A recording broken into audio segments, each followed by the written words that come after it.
Assalamualaikum warahmatullahi wabarakatuh. Kembali lagi di mata pelajaran Bahasa Indonesia bersama saya Dimas Maulana Yustian.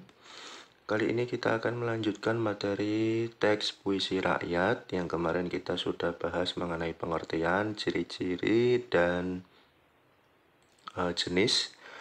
Maka untuk hari ini kita akan belajar mengenai menelaah struktur dan kebahasaan teks puisi rakyat.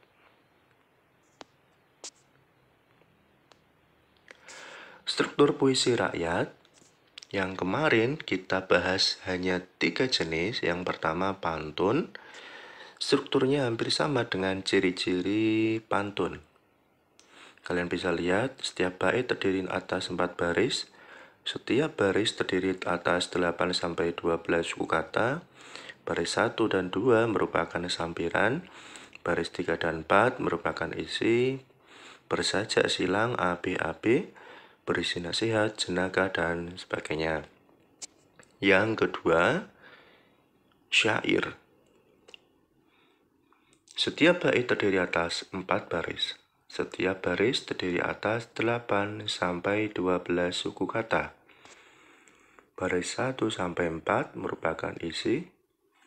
Bersajak sama A, berisi nasihat atau cerita. Dan yang terakhir gurindam. Setiap bait terdiri atas 2 baris. Setiap baris terdiri atas 8-12 suku kata. Baris pertama merupakan sebab. Baris kedua merupakan akibat.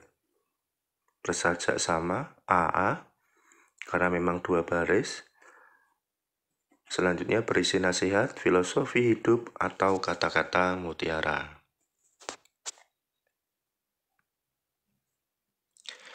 Selanjutnya kita akan belajar mengenai kebahasaan teks puisi rakyat. Ada 8 ciri kebahasaan atau unsur kebahasaan pada teks puisi rakyat. Yang pertama, kalimat perintah. Yang kedua, kalimat saran. Yang ketiga, kalimat ajakan. Yang keempat, kalimat seru. Yang kelima, kalimat larangan.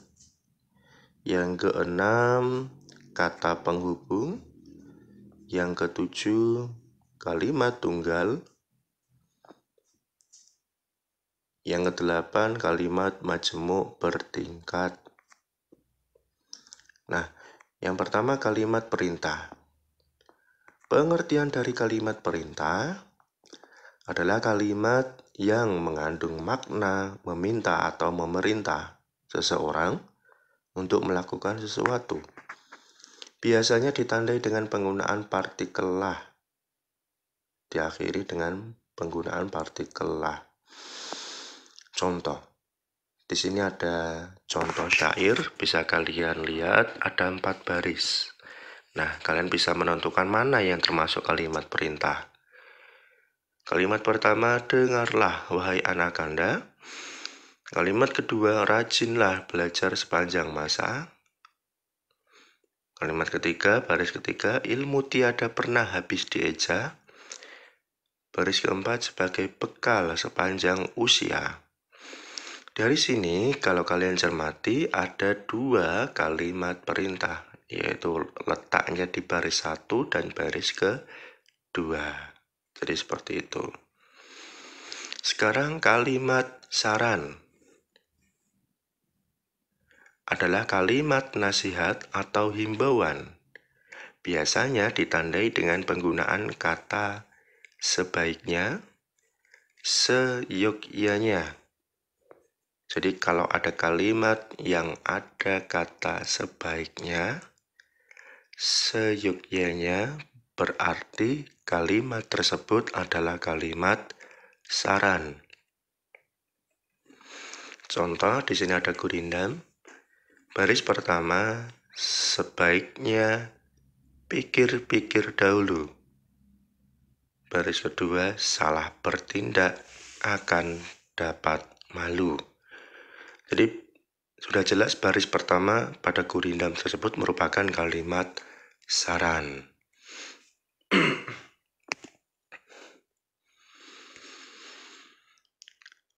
Selanjutnya kalimat ajakan. Adalah kalimat yang berisi ajakan kepada orang lain untuk melakukan sesuatu. Biasanya ditandai dengan penggunaan kata ayo, mari. Contoh, di sini ada contoh Carmina. Baris pertama, makan sehari 3 kali. Baris kedua, mari kita jaga negeri ini. Jadi sudah jelas, di baris kedua ini ada kata mari, berarti di situ mengandung kalimat ajakan.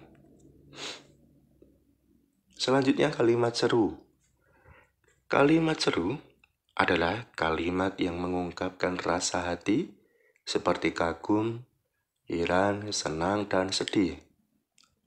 Kata yang digunakan diantaranya alangkah, betapa, dan bukan main. Jadi yang saya cetak miring itu adalah contoh kata dari kalimat seru. Di situ ada pantun, bisa kalian cermati. Simpan uang di dalam peti, peti rusak dikerat tikus. Betapa senang rasa di hati, ulangan dapat nilai 100. Kalau kalian cermati, di baris ketiga ada kata betapa. Jadi baris ketiga merupakan kalimat seru. Lanjut kalimat larangan. Adalah kalimat yang berisi larangan agar orang tidak melakukan sesuatu. Kata yang biasanya digunakan diantaranya jangan, dilarang, tidak boleh. Contoh pantun tersebut, kalau kalian cermati di baris ketiga, ada kata jangan suka berlaku keji. Nah, di situ sudah jelas. Jadi letak di kalimat larangan pada pantun tersebut ada di baris ketiga. Sekarang kita belajar mengenai kata penghubung. Kata penghubung disebut juga konjungsi. Nama lainnya kata sambung. Diingat-ingat ya.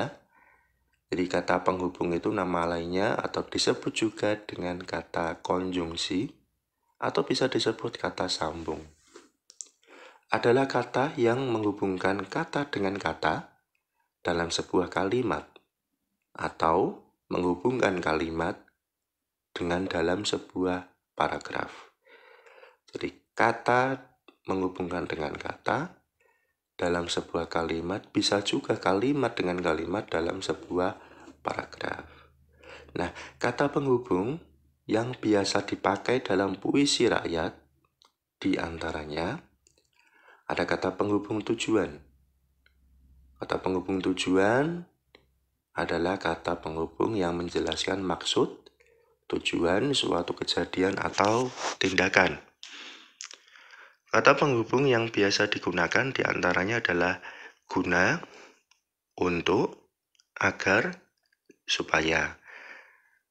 Nah, jadi kalau ada kalimat yang ada kata-kata tersebut yang terdiri dari guna, untuk, agar, supaya, berarti kata penghubung tersebut adalah kata penghubung tujuan. Di situ ada kata penghubung supaya. Ya, dengan ibu hendaklah hormat supaya badan dapat selamat.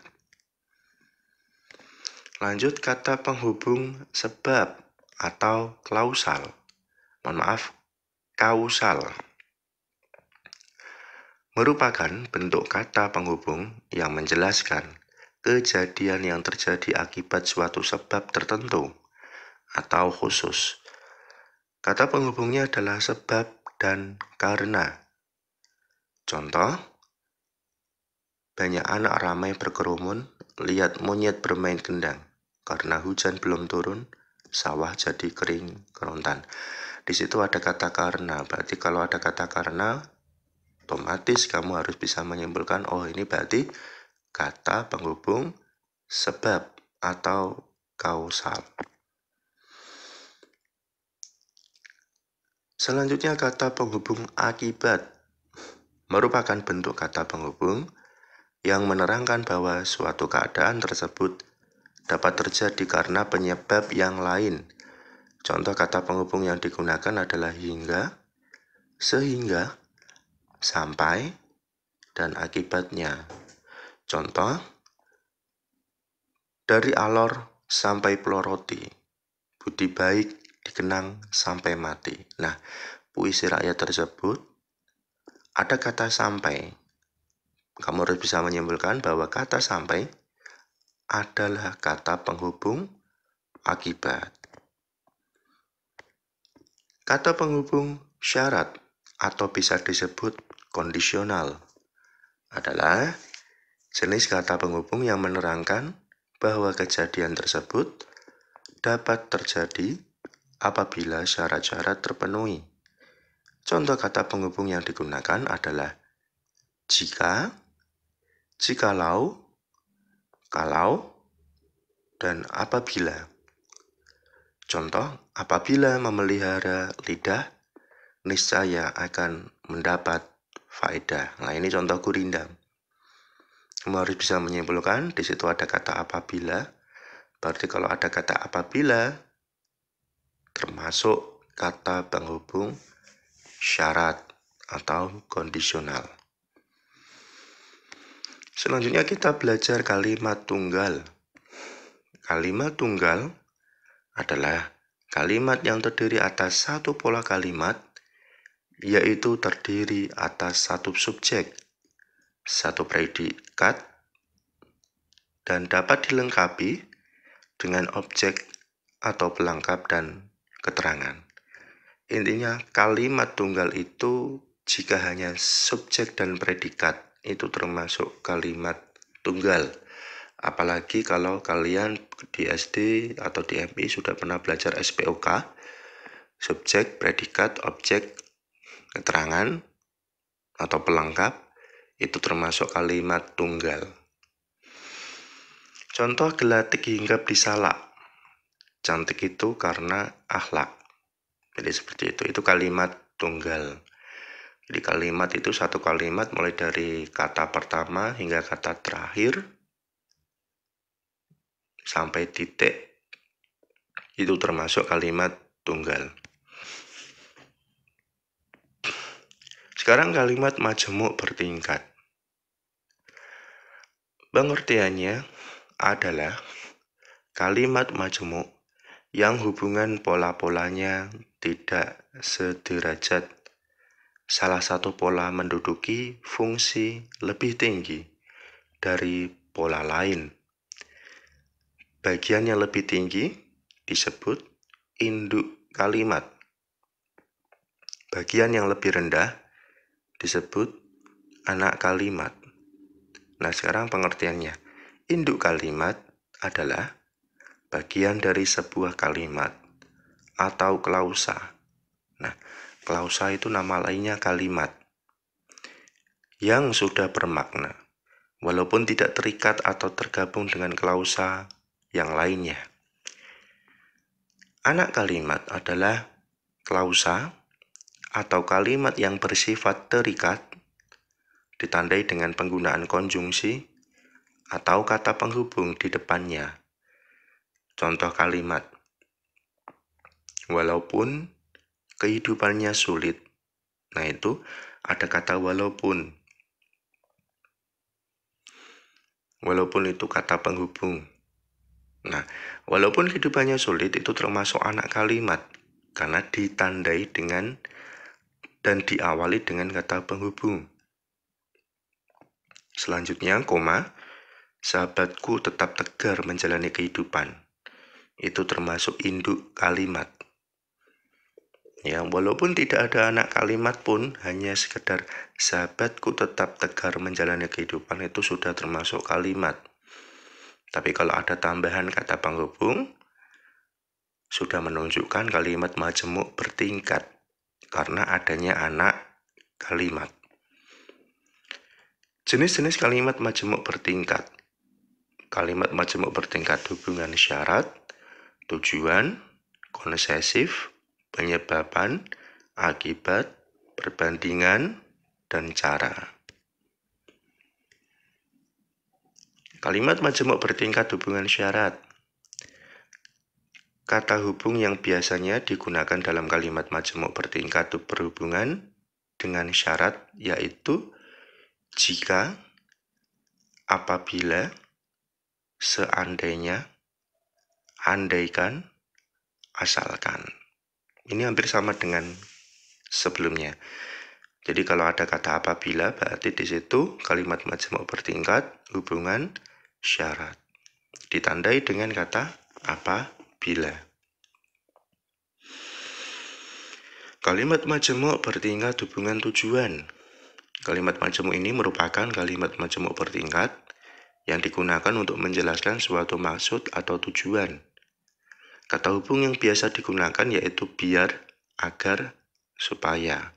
Jadi kalau ada kata supaya berarti di situ termasuk kalimat majemuk bertingkat hubungan tujuan.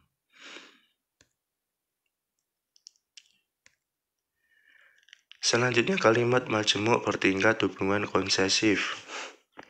Kalimat majemuk ini merupakan kalimat majemuk bertingkat yang menyatakan keadaan atau kondisi yang berlawanan. Kata hubung yang biasanya digunakan yaitu walaupun, meskipun, biarpun, kendatipun, sungguh pun.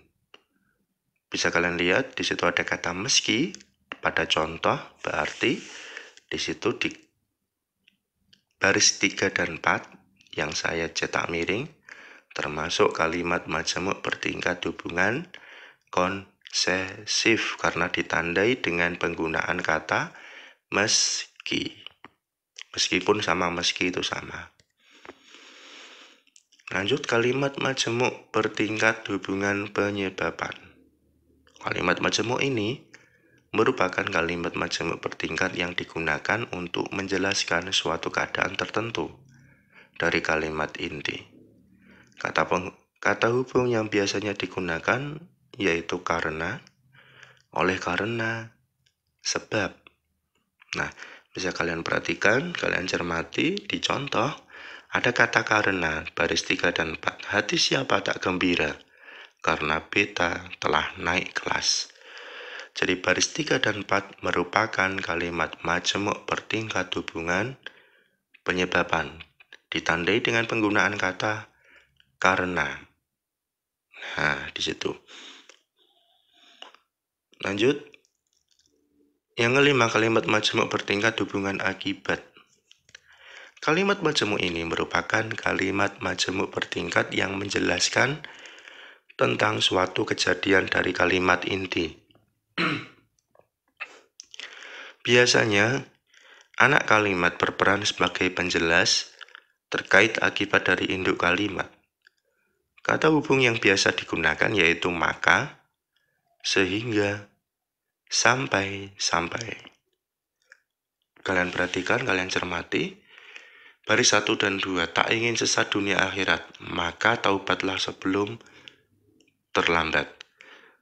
Pada baris 1 dan 2 itu merupakan kalimat majemuk bertingkat hubungan akibat. Mengapa? Karena ditandai dengan penggunaan kata maka. Yang keenam, kalimat majemuk bertingkat hubungan perbandingan.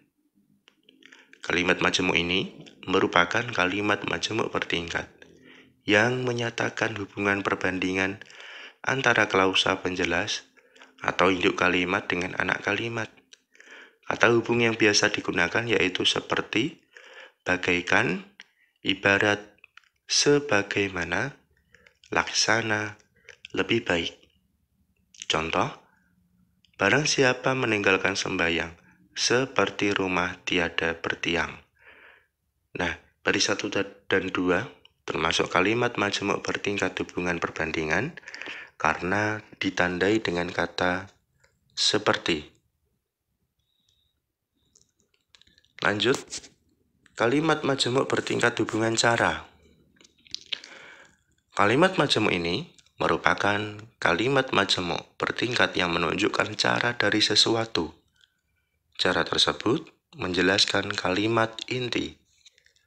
Kata hubung yang biasanya digunakan yaitu adalah dengan. Contoh, Dengan belajar dan literasi, wawasan pengetahuan makin tinggi. Baris 1 dan 2 termasuk kalimat majemuk bertingkat hubungan cara karena ditandai dengan kata dengan. Nah, seperti itu.